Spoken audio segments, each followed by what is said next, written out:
Jurnalis Palestina mengecam kejahatan Zionis Israel yang dengan sengaja menargetkan warga sipil termasuk jurnalis Palestina. Rezim Zionis Israel dengan brutal membunuh ratusan jurnalis Palestina untuk menghindar dari bukti-bukti kejahatan Zionis selama ini. Sejumlah jurnalis Palestina di Gaza menyerukan dunia untuk menghentikan genosida oleh Zionis Israel terhadap rakyat Palestina. Rompi dan helm pers seolah tidak berharga di Gaza sebab Zionis justru menjadikan jurnalis sebagai target pembantaian. Aksi ini dilakukan usai Zionis membunuh 5 jurnalis yang tengah meliput serangan Israel di rumah sakit Nasser dan Zionis juga membunuh 1 jurnalis lainnya di Khan Yunis pada hari yang sama. Berkali-kali jurnalis Palestina menyerukan perlindungan dunia dalam menjalankan tugasnya, tapi berkali-kali pula dunia seolah tidak peduli.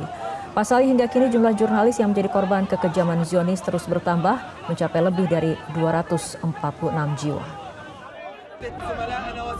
تأتي هذه الوقفة اليوم التي تنظمها نقابة الصحفيين الفلسطينيين من أجل إرسال صرخة إلى العالم أجمع، لأن الصحفي الفلسطيني في قطاع غزة يتعرض إلى حرب إبادة كما أبناء الشعب الفلسطيني، وعلى المجتمع الدولي أن يوقف هذا العدوان وأن يوفر الحماية للصحفيين الفلسطينيين والمكفولة وفق كافة الشرائع والقوانين الدولية وقرارات مجلس الأمن 1738 و 22 لذا سنظل في هذا التواصل وهذا الحراك من أجل أن تتوقف هذه الحرب وهذا العدوان وأن نضمن محاكمة قادة الاحتلال أمام محكمة الجنايات الدولية، والتي رفعنا مجموعة من القضايا بالتعاون مع الاتحاد الدولي للصحفيين حتى يحاسب قادة الاحتلال على هذه الجرائم وحتى يتم توفير الحماية للصحفيين الفلسطينيين. أيضا خطوات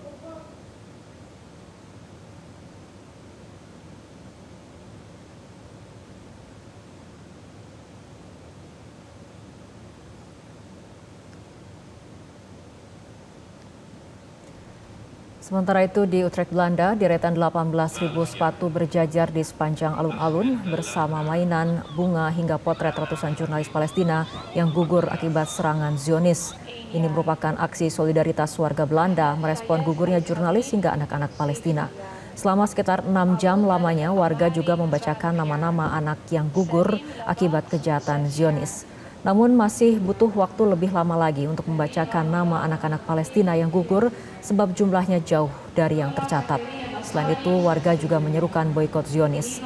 Aksi ini dilakukan sebab warga menyatakan sangat sedikit respon dari jurnalis maupun pemerintah dunia terkait begitu banyaknya kematian di Gaza akibat genosida Zionis Israel. Abu Tal Al-Amari 12 jaar. Salim Labat 6 jaar. Khalil Ramadan Al-Muqim 4 jaar. Rola Zakaria Nasrani 6. Jelajahi cara baru mendapatkan informasi. Download Metro TV Extend sekarang.